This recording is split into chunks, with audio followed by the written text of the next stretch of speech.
కిర్లంపూడి సంత మార్కెట్లో వేయించేసి ఉన్న శ్రీ లక్ష్మీ గణపతి ఆలయంలో వార్షిక కళ్యాణం వైభవేతంగా జరిగింది.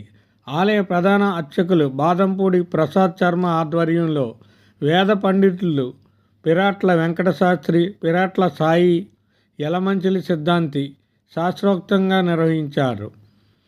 పుల్లా విశ్వనాథ్, కాశీ అన్నపూర్ణ దంపతులు పీటలపై ఆసీనులయ్యి కళ్యాణం జరిపించారు. కళ్యాణ వేడుకలు ప్రతిష్టాత్మకంగా నిర్వహించేందుకు ఆలయ కమిటీ భక్తుల సౌకర్యార్థం ప్రత్యేక ఏర్పాట్లు చేశారు. భీష్మ ఏకాదశి పర్వదినం కావడంతో ఆలయంలో స్వామి అమ్మవార్లకు పంచామృత అభిషేకం, కుంకుమార్చన, దీపాలంకరణ వంటి సేవలు నిర్వహించారు. కిర్లంపూడి, చిల్లంగి, జగపతి నగరం, వేలంక, సింహాద్రిపురం తదితర గ్రామాల నుండి అధిక సంఖ్యలో భక్తులు తరలివచ్చి కళ్యాణం తిలకించి తీర్థప్రసాదాలు స్వీకరించారు. అనంతరం కళ్యాణానికి తరలివచ్చిన మహిళలకు ఆలయ కమిటీ తరపున పసుపు, కుంకుమలు అందజేశారు.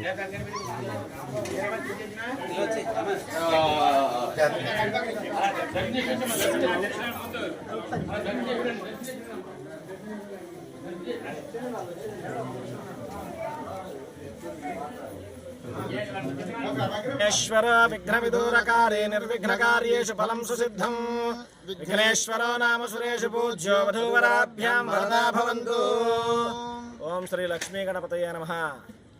మన కిర్లంపూడి గ్రామంలో వేయించేసి ఉన్నటువంటి సంత మార్కెట్లో వేయించేసి ఉన్నటువంటి శ్రీ లక్ష్మీ గణపతి స్వామి వారి యొక్క వార్షిక దివ్య కళ్యాణ మహోత్సవం భీష్మ ఏకాదశి అనగా ఈరోజు గురువారం నాడు రాత్రి 7 గంటల నుంచి 10 గంటల వరకు కూడా అత్యంత వైభవంగా భక్తుల సమక్షంలో జరిగింది. ఈ కార్యక్రమాన్ని మన లక్ష్మీ గణపతి కమిటీ వారు అత్యంత వైభవంగా నిర్వహించారు. అదేవిధంగా ఈ కార్యక్రమానికి కళ్యాణానికి విశేషంగా భక్తులు అనగా సుమారు 500 మంది వరకు కూడా భక్తులు తరలి వచ్చారు.